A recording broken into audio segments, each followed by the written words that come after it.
Praise lord. నా పేరు యాకోబు. మా గ్రామం కొండూరుపాలెం గ్రామం, దూరాలపట్నం పంచాయతీ, వాకాడు మండలం, తిరుపతి జిల్లా. నేను దేవుని కృప పెట్టి నా సాక్ష్యం మీతో పంచుకునే దేవుని కృపలో నా సాక్ష్యం మీతో పంచుకుంటా. నేను హిందువునే ముందు, తర్వాత మా నాయన నా ముందు దేవుడిని నమ్ముకొని మరలా హిందువులు కలిసిపోయి ఉన్నారు. అలాగా జీవిస్తూ ఉన్నాము. మా అమ్మకి కొంచెము బాగా లేకుండా నాగసలకని గొంతు వాస్తే నేను కొంచెం పిల్లవాడిని సుమారుగా ఉన్న పిల్లవాడిని ఒక మొదలు తీసుకొచ్చి మండేసుకుంటే కొంచెం బాగుండేది అనిపించేది. మా అమ్మకి ఊరికి పిలుస్తుంటే అతను విసుకుంటాడు, బాధపడతానని. నువ్వే నేర్చుకోలేదా మంత్రాలు ఆమెంది. సరేలే అమ్మ, అతను మాట చెప్పమ్మాట చెప్పింది, నేను నేర్చుకున్నా. అలాగా చిన్న చిన్న మండేడాలు, రకరకాలుగా చిన్న చిన్న వైద్యాలు నేర్చుకున్నా. తర్వాత కొన్ని అయినాక కొన్ని కూడా నేర్చుకుని తర్వాత నాకు పెళ్ళయింది. పెళ్ళయ్యి ఇద్దరు పిల్లకాయలు పుట్టారు. కొంచెం బయట తిరుగుతా ఇవన్నీ మూడు నమ్మకాలు, ఈ మంత్రాలు ఇవన్నీ అవన్నీ వదిలిపెట్టేసి కొన్ని దినములు అయినాయి. తర్వాత నాకు కొంచెం ఎక్కువ ఆలోచించి బయట డిప్రెషన్కి వెళ్ళినప్పుడు నేను హాస్పిటల్కి నన్ను తీసుకెళ్ళాను. నెల్లూరు శ్రీనివాస్ తేజ సైకాలజీ డాక్టర్ అతని గారు తీసుకెళ్ళాడు. ట్రీట్మెంట్ తీసుకుంటా ఉన్నా. అయినా ట్రీట్మెంట్ సరిగ్గా వాడక నాకు మనసు బాగుండేది కాదు. మళ్ళా తీసుకోవడం అలాగా లోపల సరేలే వీడు ఇలా ఉన్నాడని వైద్యులు మంత్రి గారికి తీసుకెళ్ళారు. ఆ కన్నీరు గారు తీసుకెళ్ళారు. ఆడొక 15,000 20,000 ఖర్చు పెట్టా. మళ్ళా ఎవరు ఏం చెప్పి అక్కడికి తీసుకెళ్తా ఉన్నారు. తర్వాత పుత్తూరు సైడు నగిరి పుత్తూరు అడవిలో అది కొండ ఉంది. ఆ కొండలో సదాశివుడు గుడి ఉంది. అక్కడ ఒక్కొక్క పూజలు ఒక దగ్గర ఉన్నారు, గుడి కట్టుకొని. అక్కడ తీసుకెళ్ళి వారు అక్కడే పెట్టారు. అక్కడ నాకు వైద్యం చేయించారు. మరలా తీసి ఇంటికి తీసుకొచ్చారు, పూజ చేయించారు. ఏం చేసినా కూడా ఆయన తగ్గపోయే లోపల కొంతమంది చెప్పారు. ఏమని చెప్పారంటే, దేవుళ్ళకి వెళ్ళిపోండి, యేసు ప్రభువు వారిని నమ్ముకోండి, దేవుడిని వెళ్ళిపోండి, ఏముంది అతను బాగా చేస్తాడంట అని చెప్పారు. సరే అనుకుని కొంతమంది ఎక్కడ పోతే బాగుంటుంది అనుకుంటే కొంతమంది చెప్పారు చింతలకు బాగుంటుంది దగ్గర కాబట్టి అన్న. నాకు ఒక 30 కిలోమీటర్లు ఉంటుంది, 35 కిలోమీటర్లు, 40 కిలోమీటర్ పరిధిలో, 40 కిలోమీటర్ పరిధిలో ఉంటుంది చింతవరం అని చలుకుర మండలం. అది అక్కడికి వెళ్ళి అక్కడ మందిరంలో బాదృశ్యము కొందరు దగ్గర భాగస్యం తీసుకున్నాను. దేవుని నమ్ముకున్నాను. ఆయన నాకు చదువుకి దేవుడు వచ్చేది లేదు, పలానా వచ్చింది కూడా ఏం తెలియదు. కొంచెం చిన్నప్పుడు 1వ తరగతి చదువుకుంటా ఉన్నప్పుడు అయ్యాడు నన్ను కొట్టాడు. అందుకని నేను చదువు మానేసి ఇంకా ఈ బడికి పోరమ్మా అంటే మా అమ్మ దాన్ని బోరా బడికి ఇంటి కూడా మా అమ్మ అడుగుని వెళ్ళాలి. ఎంత తంతో నేను బోను అదే తంతోడు అన్నాను. తర్వాత మా నాయన కూడా తిట్టాడు, బోరా చదువుకోరా అంటే నేను చదువుకోరా, ఎందుకంటే నాకు చదువు ఇంట్రెస్ట్ లేదు. తర్వాత వేటకి వెళ్ళిపోయి మా నాయనతో పాటు మేము పట్టమ కాపులు చేపలు సముద్రంలో వేటాడేవాళ్ళు. ఇంకా వేటకి వెళ్ళిపోతే కొన్ని దినాలు ఆ వాటర్ తెలుస్తుంది కూడా మర్చిపోయా. ఇంకొన్ని దినాలతో సమస్య వచ్చినప్పుడు ఇంకా దేవుని నమ్ముకుని భారతదేశం పొంది మారుమనసు పొందా. తర్వాత 6,000 మంది దగ్గర పోతా ఒకసారి పోకుండా ఆగిపోతా పొందా. నాకు సమస్యలు చల్లరేగినాయి. ఇంకా గుండెలో బాధ దుఃఖము ఇవన్నీ ఎక్కువైపోయే లోపల ఇంకా మనం బ్రతికి వాళ్ళు ఏం సాధిస్తాము, మంచివాడిగా ఉన్నాము. ఇప్పుడు భార్య కొడతా, అనుమానం పడతా, రకరకాలున్నాము. ఊళ్ళో కూడా గ్రామంలో కూడా వీడి మంచివాడు చిన్నప్పుడు బాగున్నాడు, ఇప్పుడు బ్లాక్ మెంట్ రోడ్ లాగా అయిపోయాడు అని చెప్పుకుంటా ఉన్నాను. ఇంకెందుకు మనం భూమి ఉండకూడదు అనుకొని చచ్చిపోదాం అనుకొని ఈ రూమ్లో ఇక్కడే బైబిల్ ఉంది. ఈ బైబిల్ ఇక్కడే ఈ స్థలం ఇక్కడ పెట్టి ప్రార్థన చేసి, ఎస్ఐయా నేను అలా ప్రార్థించడం నాకు తెలియదు, నా ప్రభావ నన్ను క్షమించు ప్రభావ, ఇది చచ్చిపోవాలనుకుంటున్నాను ప్రభా, నన్ను క్షమించు. నేను అలా కాడిపోయినా బాగలేదు ప్రభా, నన్ను క్షమించండి భయంకరంగా వేర్చి కన్నీళ్ళు కొడుకొని మళ్ళీ బయట ఆడబెట్టేసి బయట ఆడబెట్టేసి ఇక్కడ ఒక కుర్చీ చేసుకున్నా వచ్చే తెచ్చి అది ఆ కొనకాలకి అక్కడ కట్టి కుర్చీ ముందెక్కి ఆ మెడకేసుకుని ముడేసి బీసుకున్నాక ఇప్పుడు దూరేసాను. ఆ కుర్చీని కాలుతో దూరేసాను. ఇంకా బీసుకుని పోయింది. ఇంక నాకేం తెలియదు. అల్లి నాకేం తెలియదు. తర్వాత మావి అంగన్వాడీ టీచరు మావి స్కూల్కి వెళ్తా, అంగన్వాడీ స్కూల్కి వెళ్తా. ఇతను పై రూమ్లోకి వెళ్ళాడు, ఇంకా రాలేదు అనుకుని బాధపడతా ఉంది. చూసి అటు పైకి వచ్చిందంట. వస్తే నేను ఇక్కడ వేలాడుతూ ఉన్నా బాగా చూసిందంట. అరిచిందంట, గందరగోళంగా అందరూ అరిచిందంట. ఎవరు రాల మళ్ళా ఇది పుట్టుకుందంట. ఇప్పుడైనా గొలగాల మళ్ళీ అరిచిందంట. వచ్చిన తర్వాత అందరూ ఇప్పించిందని చెప్పి కింద పడిపోయానంట. తర్వాత తర్వాత నాకు ప్రాణం నాలో మళ్ళా పడి ఈ చేతులు ఇట్లా కుట్టుకుంటా ఉంది. నాకు కళ్ళు గర్రం తిరిగిపోతుంది. మైకింగ్ గమ్మేస్తుంది అంత చూసినప్పుడు. ఇంకా లేచినప్పుడు లెట్రిన్ పాస్కి వెళ్ళిపోయి నేను చాలామంది చూశాను. కూర్చొని చిన్న చెట్టు గీసుకొని లెట్రిన్ పాస్కు రాకుండా చనిపోవడం. ఇంకో వేసుకుని భర్త ఉంటే ఎత్తుకుపోతా కూడా కొంతమంది హాస్పిటల్ పోయి కూడా చనిపోవడం. చాలామంది చూశాను. వేసుకుని చచ్చిపోతారు. నేను దానికి ఊరేసుకుని నేలాడి చనిపోయి కింద పడేసి లెట్రిన్ పాస్కు వచ్చేసింది. దేవుడు మరలా నాకు ప్రాణం ఇచ్చినప్పుడు లేచి చూసినప్పుడు లెట్రిన్ పాస్కు వచ్చేసిన ఇంకా లేచి స్నానం చేసుకుని దేవుడు బ్రతికిచ్చాడు అనుకుని గొంతు కొంచెం వాసిపోయింది. కొంచెం గొంతు మింగడానికి లేకపోతే చిన్న కొన్ని టాబ్లెట్ హాస్పిటల్ చూసుకుని బాగైంది. ఇంకా దేవుడు బ్రతికిచ్చాడు అనుకుని ఆదివారం మందిరానికి వెళ్తాం. ఏం తెలీదు చదువుంటే అవడతో ఎప్పుడు మర్చిపోయాను. అవి చదువుకోక వేటకి వెళ్తాం. ఆ తర్వాత పలానా అధ్యాయం ఉంటే ఏదో నాకు తెలియదు, పలానా వచ్చిన ఉంటే ఏదో తెలియదు. కూర్చుంటా వాకింగ్ చెప్తా నిద్ర వస్తుంది. ఎప్పుడు కొనుక్కుంటా బయటనా ఆ వరండాలో పడుకుంటా మంత్రుల్లో లేదా ఇంటికైనా వచ్చేస్తా. అలా ఉండేవాడిని. తర్వాత కొన్ని రోజుల తర్వాత మరలా బాధ దుఃఖం అలా ఉండే లోపల కొన్ని సమస్యలు ఇక్కడ ఉండే లోపల ఈ గ్రామం వదిలిపెట్టేద్దాము, నెల్లూరుకి వెళ్ళిపోదాము అనుకొని నెల్లూరుకి వెళ్ళి విలువ చూసాము. మా అక్కోళ్ళు ఊరు ఉంది అక్కడ తోటపల్లి గూడెం దగ్గర ఈదూరు కాటేపల్లి దగ్గర ఈదూరు పాలెం అనే గ్రామం ఉంది. అక్కడికి వెళ్ళా. మా రెండో అక్క కామేశ్వర అక్క అక్కడికి వెళ్ళా. అక్కడ 4 రోజులు ఉంటాము, తన నెల్లూరుకి వెళ్తామని అన్న సరేరా ఉండరా అనింది మా అక్క.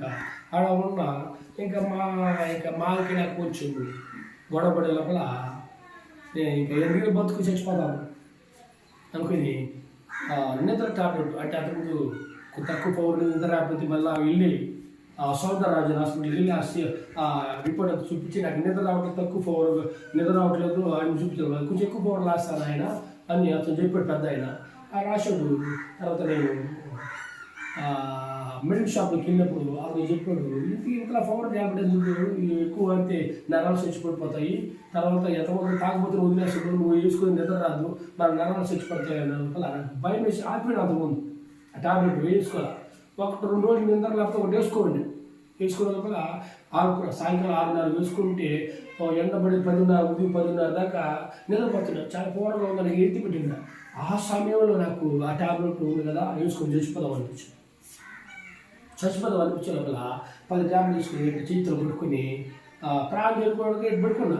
మా వచ్చింది నేను చెప్తే మాట మళ్ళీ అవసరం ఒక లాగ్ గట్ట వెళ్ళిపోయింది. 10 ట్యాబ్లెట్ పట్టుకొని ప్రార్థన చేసుకుని దేవుని చనిపోతున్నాను నాకు జమించింది. ప్రార్థన అంతే ఎక్కువసేపు ప్రార్థించిన. ఇంకా నోట్లో వేసుకుని అరగంట 9:30కి నోట్లు వేసుకుని మింగి ఇంకా మింగేశాను. ఇంకా ఇట్లా చచ్చిపోతలేదా మనము. తాటలతో కట్టిన ఒక మందిరం ఉంది అక్కడ ఈదురుపాలు గ్రామం. అతను సుధాకర్ పాస్టర్ తాడుపుల గుడి ఆయన అక్కడికి కట్టినాడు. అక్కడికి వెళ్ళి మాకు ప్రార్థన చేసుకుని ఇంక చనిపోదాం అనుకుని దేవుని మందిరం అనుకుని వెళ్ళి 9:30కి అదే వేసుకున్నా 10 గంటలకు వెళ్ళా. మధ్యాహ్నానికి ప్రార్థన చేసుకున్నా 10:30 11:30 అయిపోయింది. ఒక అన్న వచ్చాడు, వెంకటేశ్వర పేరు, మా బంధువే అందుకే అక్క పిలుస్తున్నారు లేరు అన్నాడు. లేదులే నాకు స్వచ్ఛపడిపోతుంది నువ్వు బారా అంటే వదల వాళ్ళు లేపి నిలబడితే పారా నిలబడితే పడిపోతుంది. మరలా లేపి తీసుకొచ్చి నిలబెట్టాడు. మరలా పడిపోతుంది. ఏమైపోయిందని వీడియోకి మా అక్కలకి అందరు మా బంధువులు ఉంటే వాళ్ళందరికీ చెప్పి తీసుకొచ్చే లోపల అక్కడ ఆయన లేపి ఇటుపక్క చెయ్యి ఇంకొకరు పట్టుకొని లేపి నిలుచుకుని ఎట్లా తీసుకుపోతున్నాడు. ఏమైనా చూస్తే తాగి పడిపోయినాడు తీసుకుపోతున్నాడు అనుకుంటారని నేను వదిలేమంటే దేవుడు కొంచెం బాగా చేస్తున్నప్పటికీ నేను నడుస్తూ ఉండే లోపల ఇంకా కాలు తడబడుతుంది లైట్గా ఉండే లోపల నేను ఇంకా అట్లా వెళ్ళిపోయే లోపల ఆకలి భయంకరంగా పుట్టించండి. ఆకలి తినే లోపల కొంచెం కొంచెం ఎక్కువ మొత్తుంది. ఇంకా 10 జాబులు మింగడి కదా ఏదో అవుతుంది అనుకుని మా అక్క వాళ్ళు అక్కడే దగ్గరలో తోటపల్లి గూడు ఉంది నెల్లూరు దగ్గర తోటపల్లి గూడు తీసుకెళ్ళారు. ఆర్ఆర్పేట అక్కడ తీసుకెళ్ళి అతని కాడికి ఇంకో మా తమ్ముడు ట్యాబ్లెట్ మింగేసాడు అని చెప్పే లోపల ఎన్ని మింగాడు అని చెప్తే నేనే చెప్పాను 10 మింగాడు. 10 మింగాను అంటే ఎప్పుడు వేసుకున్నాడు 9 వేసుకున్నాడు అన్న. అప్పుడు అక్కడ వెళ్ళినప్పుడు సమయం మధ్యాహ్నం 2 గంటలు అవుతుంది. 2 గంటలు అవుతుంది. ఇప్పుడు దాకా ట్యాబ్లెట్ ఎక్కడ ఉంటుంది అది ఇప్పుడు కరిగిపోతుంది. అయినా వచ్చారు కాబట్టి సిలోని ఎక్కించి చెప్పి సిలోని ఎక్కించి దాంట్లో ఇంగ్లీష్ కలిపారు. చూస్తాను నేను. తర్వాత అయిపోయినాక వచ్చా. కొన్ని రోజుల తర్వాత అక్కడే నాకు మా పాస్టర్కి గొడవలు పోయే లోపల ఇంకా వాళ్ళు వచ్చి వాళ్ళు తీసుకెళ్ళిపోయారు. మా పాప వాళ్ళని 2 ఆడపిల్లలకు పాప పేరు మాధవి, ఇంకో పాప పేరు మేఘన, పాపనే మావి అందరూ తీసుకెళ్ళినప్పుడు నేను అక్కడే కంప్యూటర్ పనిచేస్తున్నాను. 4 రోజులు నెలలు చూసుకుందాం ఏదైనా మాకు నెలకు వెళ్ళినప్పుడు ఏదైనా పనికి వస్తుందని పవర్ ప్లాంట్లో పని చేస్తున్నాను. ఆ కారు డ్రైవింగ్ చేస్తా బొల్లి తోలుతా అక్కడ లోపల అక్కడ ఫ్లాట్లో లోపల తోలుతా అటు లోపల మా ఇంటికి వెళ్ళిపోయే లోపల నాకు ఎందుకో ఆలోచన కలిగింది. అప్పుడు ఉరేసుకు చనిపోయాము, ప్రాణం చేసాము, దేవుడు బతికించాడు. మరలా 10 నెలల ట్యాబ్లెట్ అడిచి చాలా పవర్ఫుల్ 3 వేసుకుని చనిపోతారు. చాలా పవర్ఫుల్ ట్యాబ్లెట్లు 50 పవర్లు ఇంకా వేసుకున్నాము. దేవుడు మన నుంచి ప్రయాణం పోనీయలేదు. ఎందుకు దేవుడు కాపాడుతున్నాడు? ఇంకా ఒంటరిని అయిపోయా. పిల్లకాయలు లేరు, భార్య లేదు, ఒంటరిని అయిపోయా. ఎందుకు చూసిపోతాడు? ఈ బైబిల్ ఏమో తెలుసుకోవాలి. బైబిల్ ఏమో తెలుసుకోవడానికి సెలవుంది. ఆ బైబిల్ యాప్ డౌన్లోడ్ చేసుకున్నా తర్వాత వచ్చిన రాజు చదివితే కొంచెం చదువుకుంటా వాడతారు. చదువుకున్నా ఒకప్పుడు అప్పుడు చదువుకుంటా కొన్ని రోజుల తర్వాత అవకాశం పడుతుంది. తప్పిపోయిన కుమారుడు ఇంటికి వచ్చాడని కొన్ని సబ్జెక్ట్ ఉంటుంది, మెసేజ్ ఉంటుంది. అది ఒకసారి చదివితే అది మరలా ఉదయం లేచినప్పుడు మరలా అదే వస్తుంది. చూసా ఏంది నేను చదివి మళ్ళీ వచ్చింది తీసేసి మళ్ళీ ఇంకో రోజు అదే వస్తుంది. 3 రోజులు అదే వస్తుంది. తర్వాత చూస్తే కొన్ని రోజులు అయినాక మావి ఇంకా అన్నదనక దిగులు పెట్టేసిన లోపల మావిని తీసుకుని మా అత్త మా పిల్లకాయలని తీసుకుని మా అత్త మా ఊరికి వచ్చేస్తుంది. ఆ ఊరికి వచ్చేసింది. దేవుడా నీకు స్తోత్రం ఆయన 60 అందరూ వాళ్ళని తిట్టుదల చేస్తున్నాడు, అన్ని తీసుకొచ్చేస్తున్నాడు ఆయన అనుకొని సంతోషపడి తర్వాత ఈ బైబిల్ చదువుతా ఉన్నా. బైబిల్ చదువుతా ఏముంది తెలుసుకొని చదువుతా ఉన్నా. తర్వాత మళ్ళా మనసు కొంచెం ఒకసారి బాగుంటుంది, ఒకసారి బాగలేకుండా దిగులుగా దుఃఖంగా వేదనగా బాధగా ఉండేది. కొన్ని దినాలు మందిరంలో ఉంటే దూరం వెళ్ళి మందిలో కొన్ని దినాలు ఉండి ప్రార్థనలు బాగా గడపదాం అనుకుని నేను దూరం పోదాం అనుకుని నా ఫ్రెండ్ ఒకరు ఉన్నాడు, నాగు అతని పేరు. ఆ గూడూరుకి పైన సైదాపురం ఉంది. సైదాపురం నుంచి లోపల వాళ్ళ ఊరు పాలూరు. ఆ పాలూరుని అతను దాదాపు ఒక 18 సంవత్సరాలు నాకు ఫ్రెండ్. అతను ఫోన్ చేసి నేను అక్కడ మందిర్ కాడ కొన్ని దినాలు ఉండాలనుకుంటున్నా, నాకు కొంచెం గుండెలో మనసు బాగాలేదు అన్నా. సరే రా అన్నాడు. ఇంకా బ్యాగ్ బట్టలు పెట్టుకుని వెళ్తే ఎక్కడ వెళ్దాం? అతను సైదాపురం వచ్చాడు, నేను ఇప్పుడు సైదాపురం ఉన్నా. అతను సైదాపురం నాకు రూమ్ ఉంది అటు పక్క. పొలాలు తీసుకుని కొంచెం నేను లీజ్కి చేస్తున్నప్పుడు అక్కడ రూమ్ ఉంది. ఇంకా అక్కడ కొంతమంది తెలిసిన వాళ్ళు ఉన్నారు. అక్కడ వద్దనుకున్నా, సైదాపురంలో వద్దు, ఇక్కడ ఎక్కడ మంది ఉంటే అవసరం లేదు అనుకుని అతను వచ్చినప్పుడు ఎక్కడికి వెళ్ళాలా, ఎక్కడ ఉంటావు బాబా? అదే ముందు నా పేరు బాబు. తర్వాత దేవుడు వచ్చి యాకోబుగా మార్చబడింది దేవుడు కృపలో. ఎక్కడికి వెళ్దాం యాకోబా అన్నాడు. ఎక్కడికి వెళ్దాము యాకోబా అంటే, నేను రాపూర్కి వెళ్ళిపోదాము, అక్కడైతే ఎవరు దేవుసులు ఉండరు అంటే, అక్కడ వద్దు దూరం అయిపోతుంది, కొంచెం దగ్గర ఉన్నప్పుడు నేను వచ్చిపోతుంటాను అన్నాడు అతను. సరే ఎక్కడ వెళ్తాను, ఊరికి వెళ్దాం, దగ్గర కదా ఊరుకు సైదాపురానికి తెలుసుకుని ఎవరు వస్తే బాగుండదు అనుకుంటే, లేదు అక్కడ దగ్గర ఉంటుంది, అప్పుడు నేను వచ్చిపోతూ ఉంటాను. సరే అక్కడికి వెళ్ళాం. అక్కడ ఒక్కడే తెలుసు, అతను తెలుసు అది ఉన్నాడో లేదో అని చెప్పుకుంటారు. అతను కూడా ఇద్దరు ఒక బైక్లో వెళ్తా ఉన్నాము. ఆడ పోయే లోపల అతను ఆ బస్ స్టాండ్లో సెంటర్ అక్కడ నిలబడు అంగడి కాడ పోయి అడిగాం. అతను అడిగాడు, ఇక మా ఫ్రెండ్ మందిలో ఉండాలనుకుంటాడు కొన్ని రోజులు, అతను బాగలేదంటే కొంచెం మనిషి బాగలేదంట అన్నప్పుడు అతను వచ్చేసి ఇక్కడ ఒక చర్చిలో పాస్టర్ ఉన్నాడు, అనంతవాడలో యేసురత్న పాస్టర్, చాలా మంచి వ్యక్తి, అక్కడ తీసుకెళ్దాం బాగున్నాడు. తీసుకెళ్ళాడు, అక్కడ చెప్పి అక్కడ వదిలేరు. ఇంకా అతను మాట్లాడి అప్పుడు వచ్చిపోతుంటా నా ఫ్రెండ్ అన్నారు. సరే కొన్ని రోజులు అక్కడ ఉన్నాను. కొన్ని రోజులు ఉన్నప్పుడు అతను ప్రాంతంలో యాకోబు, నీకు దేవుని ప్రణాళిక అని మనం ఉంది, దేవుడి పని నువ్వు చేయాలా, దేవుడు నిన్ను ఏర్పరచుకుంటున్నాడు. నేను అనుకున్నా, నాకు చదువు లేదు, పాడు లేదు, ఏమీ లేదు, నేనే దేవుడు నన్ను ఏర్పరచుకుని నేనేం చేయగలను అనుకుని, సరే దేవుడి కోపం దేవుడు పిలిచాడు అనుకుని అంతా పట్టు ప్రార్థన అక్కడ పోయేవాడిని చేసేవాడిని. ఆ కొన్ని దినాలు అక్కడ గడిచిపోయి తర్వాత అతను అనాటింగ్ ఫాస్టర్గా అనాటింగ్ ఇచ్చాడు. ఆ తర్వాత చిన్న చిన్న మెసేజ్లు చెప్పుకుంటూ ఉన్నా. అతని ముందు నాకు కోట మండలం, అది తిరుపతి జిల్లాని, మా ఏరియా, అక్కడ కేశవరం దగ్గర ఒక శేఖర్ పాస్టర్ అని అతను కొంచెం అతను మంది కూడా లేదు, అప్పుడు పరిచయం చేశాడు దేవుడు. అట్టా కలిసి అప్పుడు ఒకసారి పాటలు పడతా, ఎప్పుడు అసలు మెసేజ్ వాక్యం కూడా చెప్తా అట్ట వెళ్ళేస్తుంటే అక్కడ ఒక రూతమ్మ అని పెద్ద ఆవిడ ఉంటే ఆవిడ మందిలో ఉన్నప్పుడు వెళ్ళినప్పుడు బాగా ప్రేమడికి తెలియలాగా ఆయన అన్నది, నాయన ప్రాణం చేయండి ఆయన ఇలా అని సరే అనుకుని కొన్ని దినాలు అయ్యాక అక్కడికి ఆ పాస్టర్కి ఏదో కొంచెం మాటలు వచ్చి బాధపడి వాళ్ళ సొంతకు వెళ్ళింది. చిట్టడి పంచాయతీ అది కోట మండలము, తిరుపతి జిల్లా, చిట్టడి పంచాయతీ, రామాపురం గ్రామం ఉంది. ఆ సొంతకి వెళ్ళిపోయి నాకు ఒకసారి ఫోన్ చేసింది, ఆయన నేను అతనితో కొంచెం మాట్లాడాలి, మనసు బదులు వచ్చి నేను వచ్చేసాను, పాస్టర్తో నేను మాట్లాడట్లేదు, నువ్వు వచ్చి ఆ మంది ఇంట్లో కొంచెం ప్రార్థన చేయండి. ఆ ఇల్లు అంతకుముందు అది ఇల్లు స్లాబ్ పోస్తున్నారు, పూత పని చేయాల, అక్కడ ఇంట్లోనే బర్గడి కట్టేస్తున్నారు, పాడిపోయి ఉంటే కట్టేస్తున్నారు.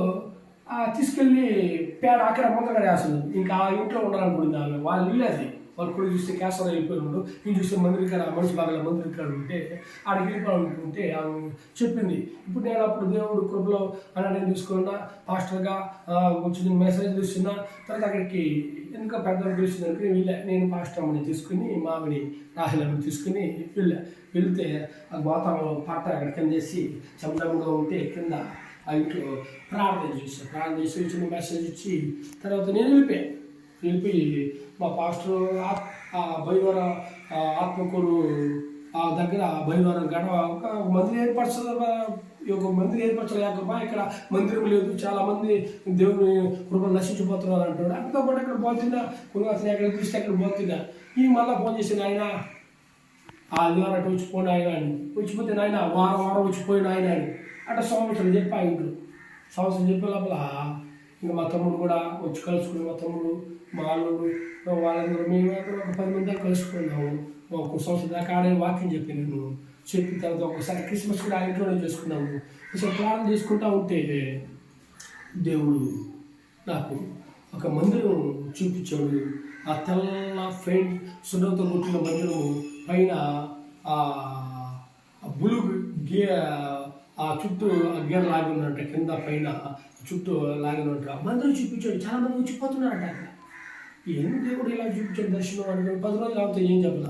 10 రోజుల తర్వాత ఎందుకో నాకు హృదయంలో పెట్టుకోవాలి ఆ మాట. మా దేవుడు దర్శనం చూపించాడు.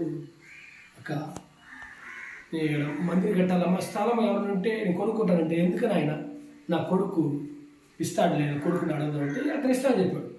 ఇంకా ఆడే మందులు స్టార్ట్ చేసా. దాని అప్పుడు కొంచెం ఉన్నప్పుడు అప్పుడు కొంచెం ఒక 40,000 వాళ్ళు కొంచెం ఇచ్చారు.